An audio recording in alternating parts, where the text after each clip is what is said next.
అడవిలో కాట కలిసిన మహిళలు జాడ చూపిన డ్రోన్లు. ఇక తునికాకు కోసం అడవిలోకి వెళ్ళినటువంటి నలుగురు మహిళా కూలీలు దారి తప్పిపోయారు. ఉదయం వెళ్లిన వాళ్ళు రాత్రైనా రాకపోవడంతో ఆందోళన చెందిన కుటుంబ సభ్యులు పోలీసులకు సమాచారం ఇచ్చారు. 3 స్పెషల్ పార్టీ బృందాలు మొత్తానికి ఇక రాత్రంతా వెతికిన వారి ఆచూకీ తెలియలేదు. చివరికి డ్రోన్ సహాయంతో వాళ్లను గుర్తించి సేఫ్గా ఇంటికి తీసుకొచ్చారు. అమ్మ ఈ గమ్మత్ చూడురి. పాపం తునికాకు కోసమని అడవికి పోయిర్రట నలుగురు కలిసి.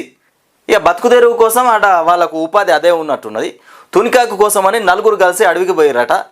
ఇక అడవిలో ఆయనతో కాట కలిసిరు. ఇక కాట కలిసేసరికల్లా వాళ్ళకు దారి దొరకలే. అంతా ఒకే రకంగా ఉన్నట్టున్నది అడవి. మరి ఎటు పోవాలనో అర్థం కాక రాత్రి దాకా అడవిలోనే ఉన్నారట. ఇక మా వాళ్ళు ఇంకా వస్తలేరేంద్ర నాయన అని కుటుంబ సభ్యులు ఎదురు చూసిరట. తునికాకంటే పొద్దుగాల పోయి ఆయనతో 11కో 12కో ఇంటికి వచ్చేటోళ్ళు.